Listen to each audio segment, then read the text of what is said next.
Welcome to Secret Story, Matt. Are you drunk? There were legal reasons Aunt Celeste wanted to know my state of intoxication. I just turned 18 and she just couldn't have underage drinking in her house. Also there were reasons of propriety. She was my mother's sister, and surely she had assured Mom that she would keep me out of trouble during my visit. I was college shopping and my interview with the admissions dean was scheduled for the next morning. No ma'am, I slurred. I lied. I knew better. But Aunt Celeste should have known better than to leave her nephew at home with a full bar and no internet connection, no car for escape or a decent ballgame on the tube. She wouldn't miss a few ounces of dark rum, would she? Probably not. But she could not help but notice the odor emanating from a splash-drenched shirt and pants, my smiling but reddened eyes, or my attempts to talk too fast with too little control of how the syllables came dribbling out of my mouth. Not that her state was materially better. She'd been to one of those office functions where the main focus was on flirtations and libations, not necessarily in that order. So it was approaching midnight as she confronted me, not completely steadily, regarding my condition. God, Matt, what would your mom think if she knew you were stinking drunk under my care? Yes, I know you're legally an adult, but legalities hold little sway over the way parents think. Did I mention she was a paralegal? You have to get cleaned up. What did you do? Spill the whole bottle on yourself? That was unfair, it was only one drink, hardly the whole bottle. Go on, get out, take a shower. Geez, those are your good khakis, aren't they? I need to wash them tonight so you can wear them in the morning. Next time, get drunk in your jeans, okay? Feeling lucky I'd gotten off so easily, I staggered in a near-somnolent haze to the bathroom. I took off my shirt and khakis, but then got distracted. It was the mirror that caught my attention. I'd never been the He-Man type, but the last several months I'd been working out in the hopes that would be to my benefit in impressing the girls. I was posing, half dozing. And liking what I saw. I lost track of time looking at my own body, until I heard the near-simultaneous knock, turning of the knob and chiming of Aunt Celeste's voice. Matt, you okay? I don't hear any water running. She was not peeking in, just speaking through the crack of the door. Yes, some. I'm fine. I didn't know what else to say. Well, go ahead and hand me your dirty clothes. I can't wait all night to do the washing. Now I was proud of my new body, but had never thought of using it to show off anywhere but the beach. So as I picked up my clothes to hand to Aunt Celeste, I positioned myself so the door would block off her view. I pulled the door open and handed my clothes to her through the enlarged opening. Feeling duly modest. There was a silence I didn't understand at first.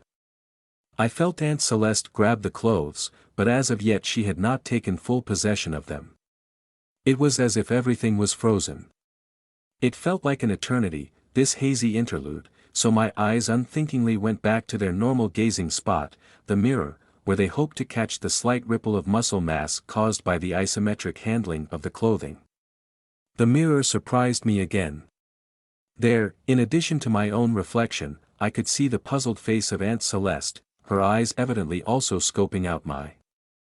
I was drunk, so it was hard for me to tell if that was the slyest of blushes that filled her cheeks.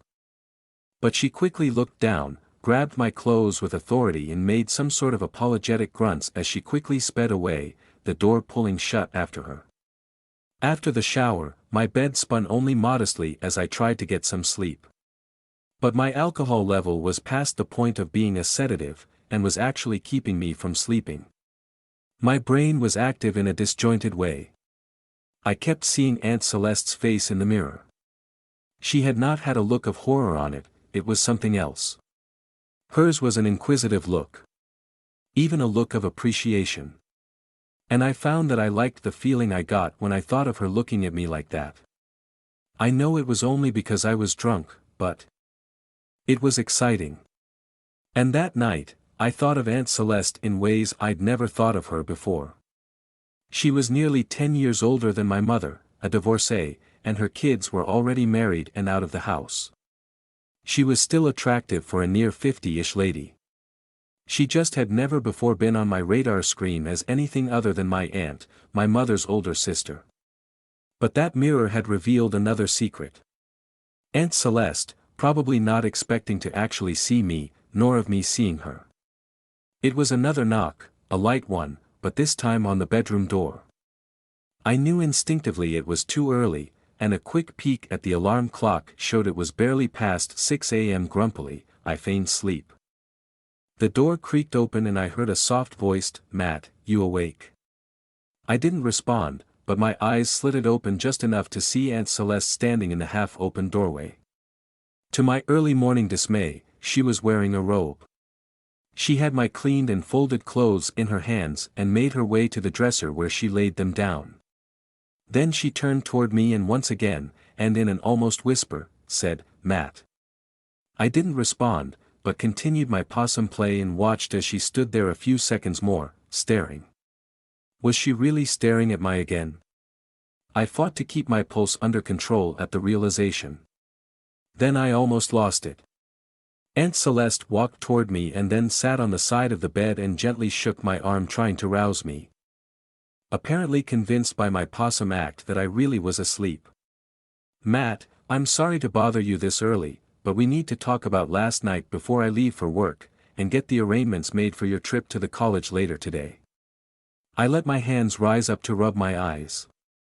My heart was starting to pound, but I didn't know what to do. "I'm sorry, Aunt Celeste, about last night. I would never do anything to embarrass you. I was thinking too quick." She didn't do anything to cause me to think otherwise. "I know, Matt. But it's a serious matter. But it's also my fault, for leaving you alone. I guess I haven't been a good host.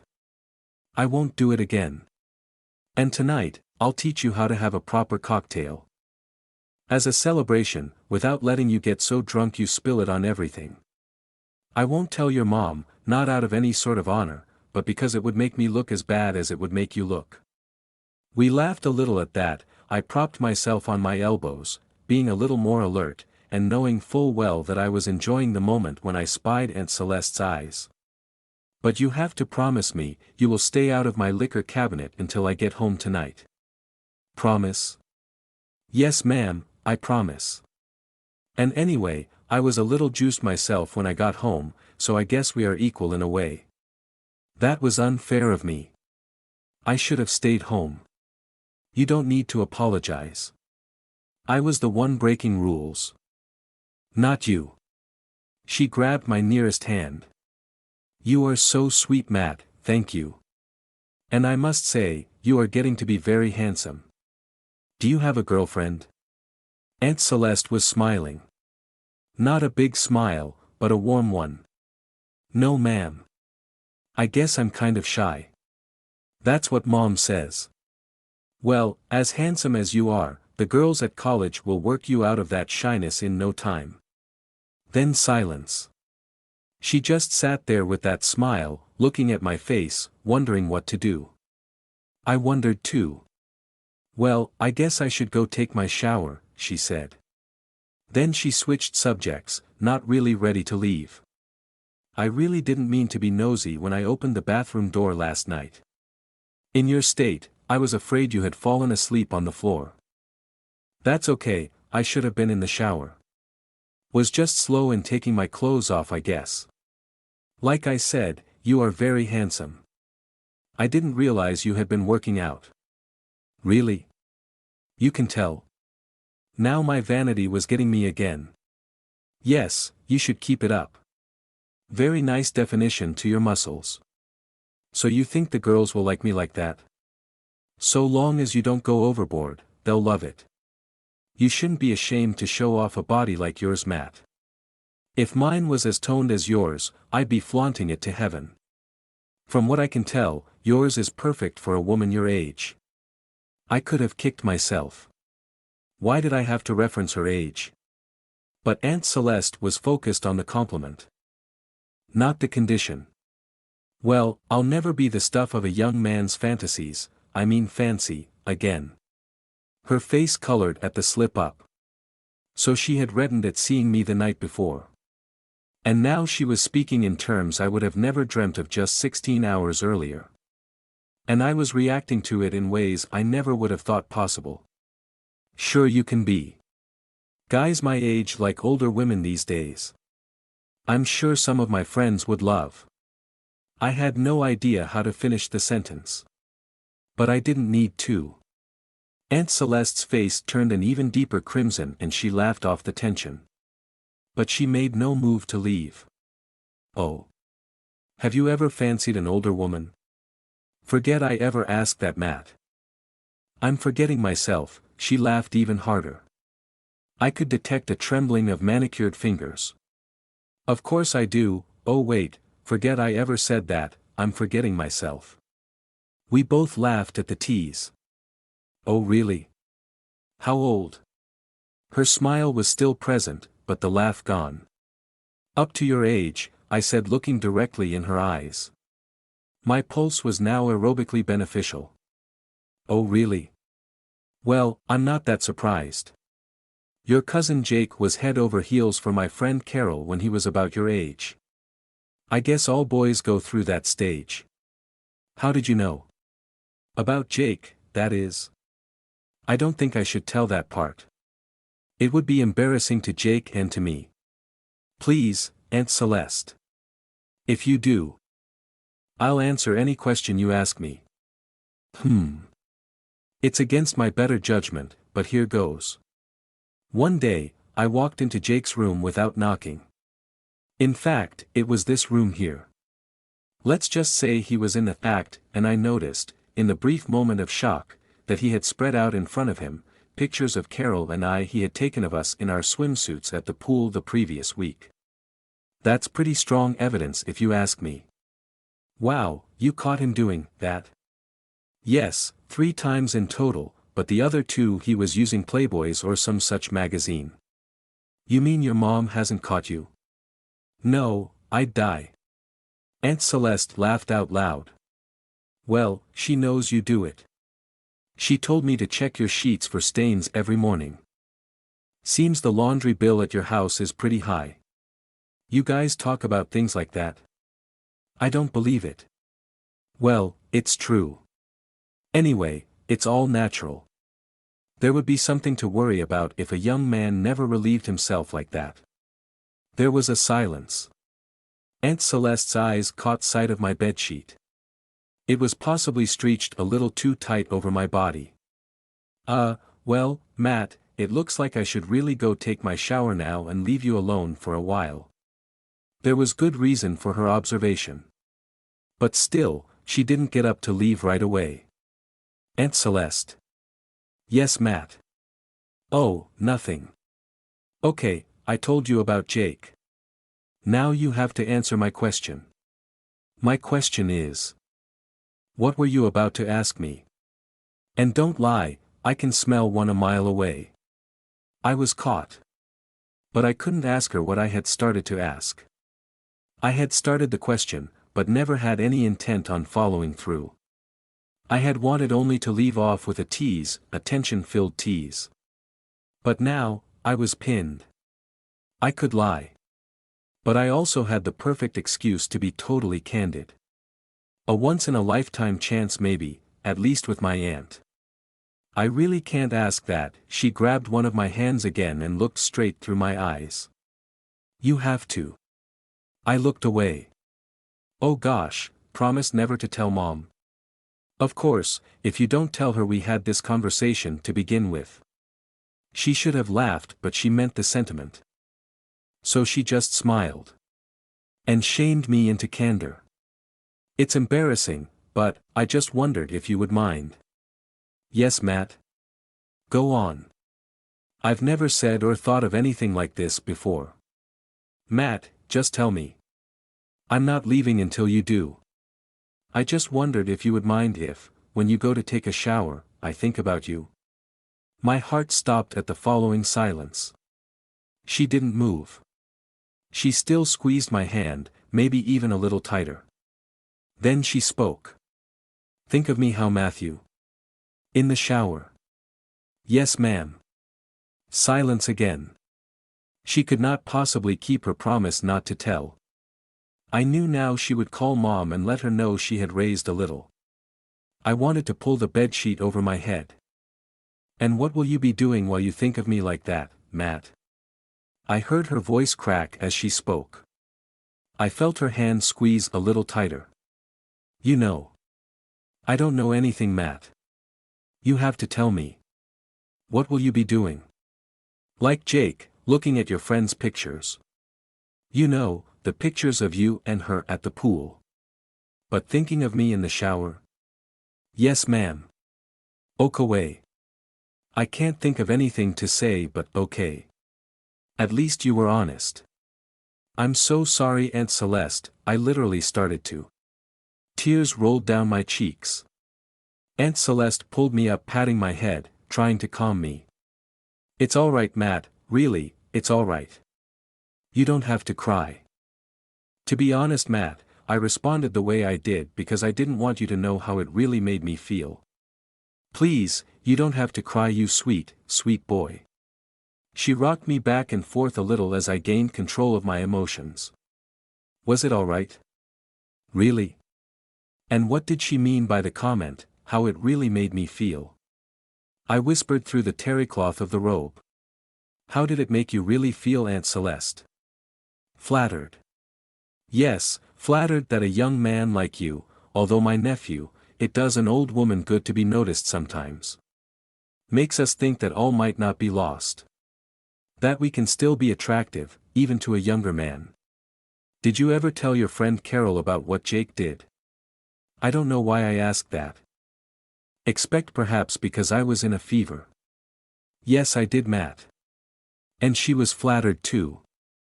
In fact, we joked around about it a little, but she was actually excited about it, I think. But you know what she said to me? How did that make you feel? The same as I feel now. Flattered? Yes.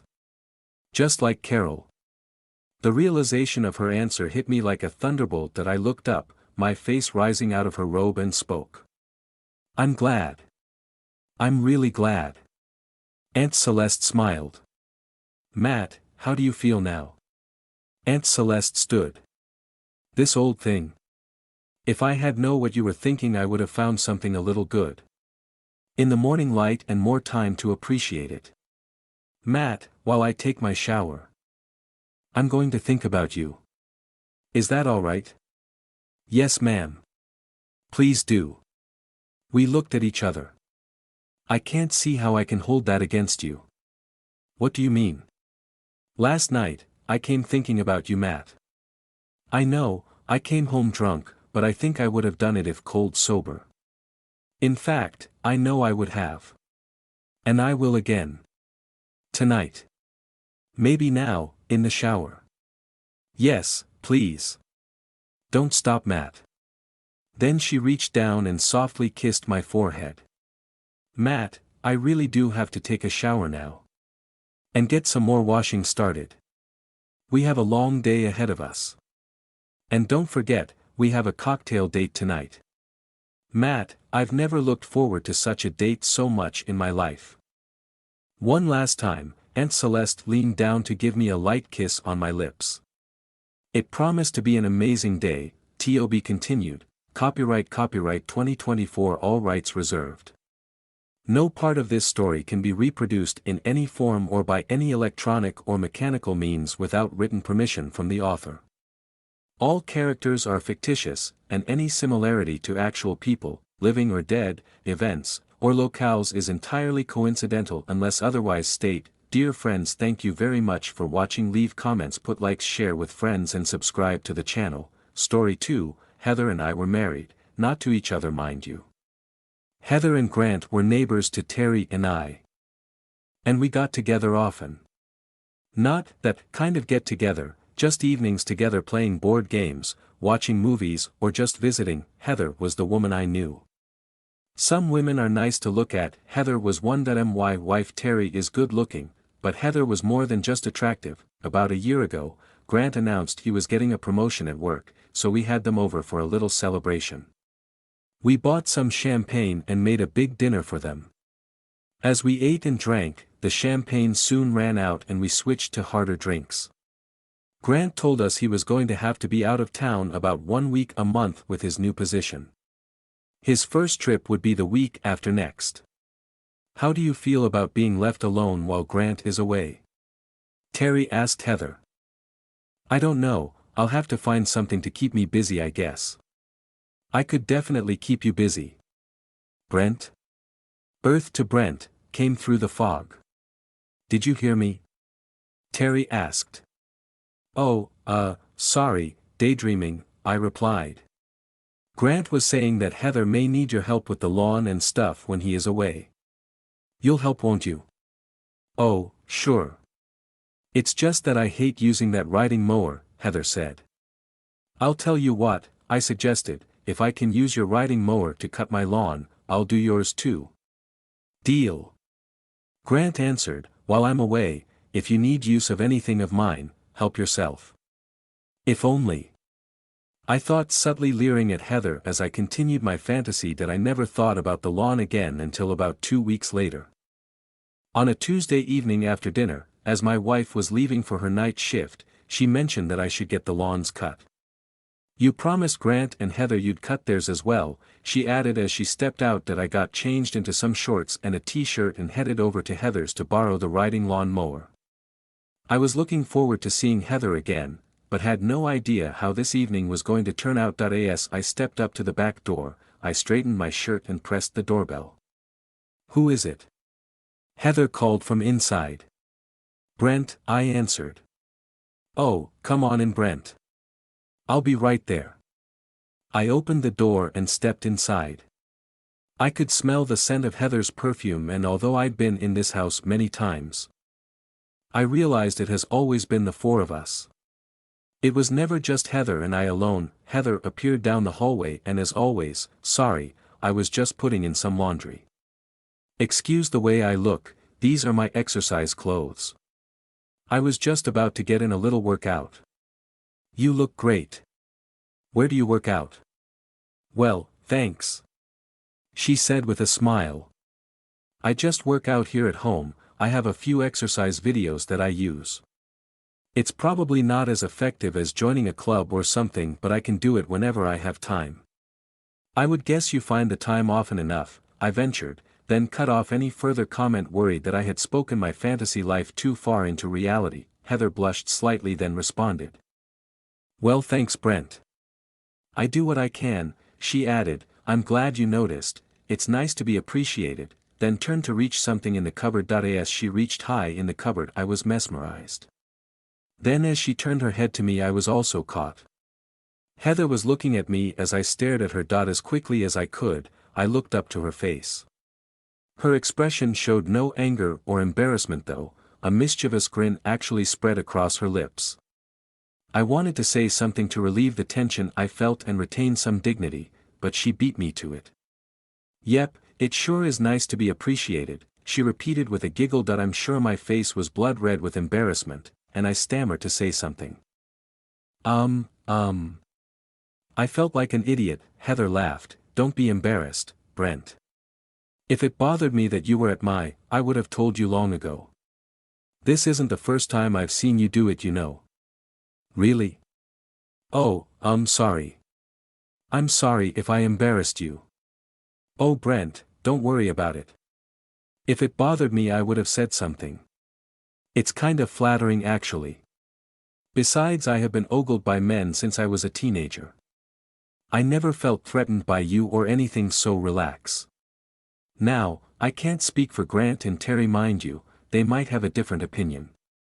Since Grant is in Europe, he can't say much right now, though." She grinned, then added, "Where is Terry tonight?" "Just left for the hospital." "She's working tonight," I added, my mind still racing. "She reminded me to cut the grass before she left." "Ah," Heather replied, "you came to borrow the mower." "Well, the lawn isn't that bad," I replied, matching her grin. "Oh, good. It's been way too quiet around here with Grant gone. Would you like a drink?" "Sure, whatever you're going to have. I responded as I slipped off my sneakers and followed her toward the den. As she led the way down the hall, she reached behind her with both hands and playfully pulled her shirt down. She looked over her shoulder, giggling and scurrying down the hall. "Haha," I said. "Now I don't feel embarrassed at all." "Hee hee. A girl can't be too careful," she responded. "Some men can't control themselves." "How is your willpower, Brent?" she asked. "Well, I promise not to touch, I can't promise not to look." "Haha. Good answer," she replied as we stepped into the den. Heather poured us each a vodka and 7, handed me one and invited me to sit on the couch as she dropped into the seat. "So how have you been making out with Grant away?" "Oh, okay, I guess, a little lonely is all." "I imagine. When is he due home?" "The day after tomorrow. I have a big welcome home planned for him." "Really?" "Yep, making a big dinner and then a romantic evening at home. Absence makes the heart grow fonder, they say." "Not just the heart," she winked and giggled. "Now don't go there," I sighed, "I think we all know what else grows fonder." "Oh, sorry, does that make you uncomfortable?" "Well, I wouldn't say uncomfortable, it's just that I'm afraid what I might say." "Oh, okay," she half pouted, "I would like to have a man's perspective on what would be a good romantic evening. But if it would bother you, I'll have to wing it." "No, it's okay. I'd love to help." Have you got some ideas?" "Oh, lots." She seemed excited to share them. "I even went shopping." She smiled coyly. She stood and I thought she was going to show me what she had shopped for, but she held up her empty glass. "Another drink?" "Sure," I answered. "What kind of shopping?" "Well, let's see. A few things." She hesitated as she returned with the drinks. She took her seat and continued. Let me ask this right up front, Brent. I hope you aren't embarrassed, but are you and Terry adventurous?" I stammered, "Not as much as, well, why do you ask?" "Well, because," she paused, then leaned toward me and lowered her voice in a more secretive tone, "Brent, we've been friends for quite a while. Can we decide that this conversation is just between us, and we have to be honest?" I nodded and she continued, "I have occasionally talked to women about these things, but never a man. I'd love to know your point of view." "Sure. We'll keep it to ourselves," she asked with a look that no man would be able to resist. "Absolutely." "Great." She seemed excited. "Well, I might as well start at the start," she said. "I am a very person, the problem is, Grant isn't so much." "Ah, I see." I replied. "Was he ever?" She paused. "This is cool being so open." Heather smiled, her eyes wide with excitement of telling her deep secrets. "I know what you're saying, and I can sympathize." "Exactly," Heather replied. "It is so cool to have someone to talk to about this, especially someone who can relate." Heather looked thoughtful for a bit and then started to laugh. "What? I guess that might explain why you are always checking me out when you think nobody is looking." She giggled. "Well, I guess that is part of it." I responded, still slightly embarrassed, that I added. "Maybe subconsciously I can sense that you aren't getting enough either." She smiled broadly. "Thank you, Brent, you flatterer. And so far as getting enough, I'm not, believe me. A beautiful woman like you that needs more attention, no. I was sure tempied a few times though." "I hear ya. Same here." "Well, if you've never fooled around, how do you get rid of your tension?" I asked with a laugh. "That helps take my mind off of it, but does nothing to relieve that kind of tension." So. She mimicked as she grinned, blushing. "Well, what do you do?" I grinned, appearing innocent. "You know very well what I do. It's the same thing you do and everyone else does." She replied, apparently embarrassed but not hedging on the conversation. "Oh," I answered, appearing to just catch on. "You mean?" "Yep, I do that lots." Heather laughed out loud. I can't believe where this conversation has gone, she said. Well, since we promised to be honest, I do too, she added with laughter that was tinged with embarrassment. Does Grant know you play? No, I think it would insult him if he knew I needed more. Maybe. So how do you get away with it? Oh, sorry, I laughed, it just intrigues me. Envisioning a beautiful woman, enjoying herself, is what I do when I play. I wanted to get the details right, I smiled. Good answer, she giggled, then as she squirmed in her seat a bit, she added, I guess that's another thing we have in common. Really? She held up her glass, again. Sure, but I have to use the washroom. I'll be right back. Okay, I have to change over the laundry as well, make yourself comfortable. After using the washroom I returned to the den and waited for Heather. When I sipped my drink I could taste the vodka in it. Heather was pouring heavy and had been obviously teasing me. I was wondering where this evening was headed. After a few minutes I heard Heather come down the hall behind me. So Brent. She called, you promised to give me your opinion of what you would consider romantic. That's right I did, I responded, not turning around. Okay. A promise is a promise, she continued from behind me. I wondered what she was getting at, but as she came into my field of view I knew. What other promises did you make? She asked in that delightfully naughty tone. To be honest. And? I didn't know what she was getting to. Oh, right. I remembered, look, but don't touch. Right, she laughed. I wanted your opinion on an outfit I bought for when Grant gets home. I am sure I can give you that opinion right now. I'm sure any man would love whatever you are wearing under that housecoat, but not touching, you might be asking too much. That is just teasing, you know, I answered with a smile. Well, if you can't promise not to touch, I guess I'll have to go change. No looking for you, she teased as she started to turn around to leave the room. I promise. I promise. Well, okay. If you promise, she answered. Then she slowly turned her back to me. Heather winked at me, then dropped her arms. The weight of the housecoat did the rest. Heather smiled in appreciation at my reaction. She paused for a moment, allowing my eyes to take it all in, then spoke in an exaggerated voice. So, do you think that this outfit would be a good start to a romantic evening? I was completely speechless. Here was my fantasy. So close, and yet I couldn't touch. What agony!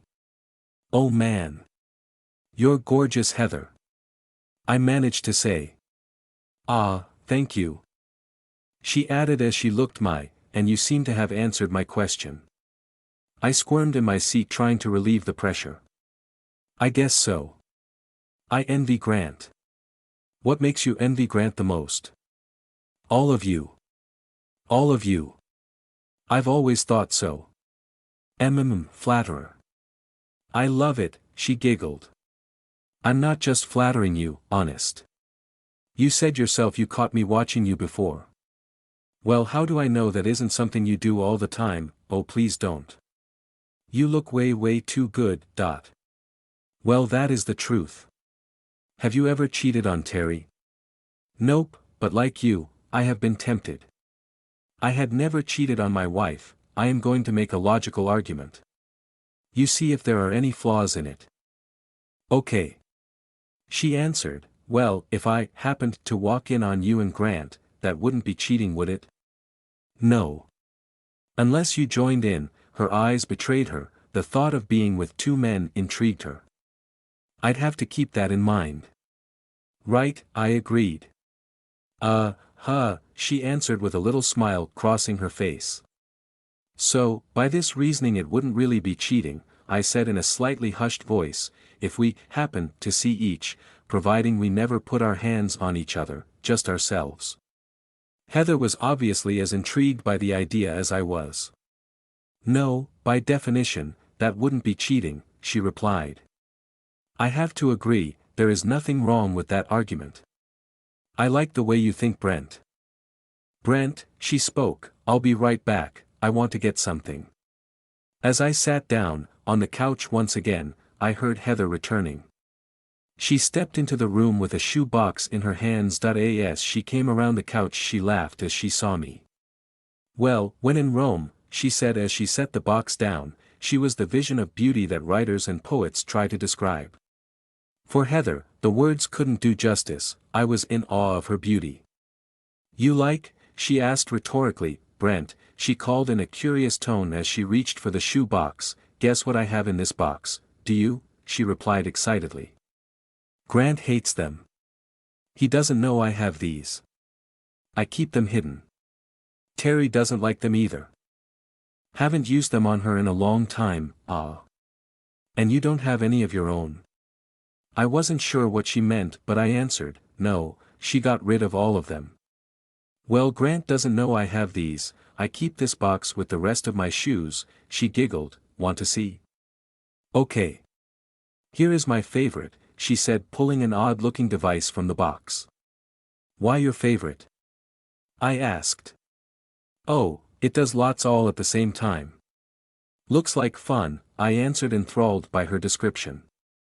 I was looking forward to watching her use it. My mommy taught me to share, she said, so use anything you'd like.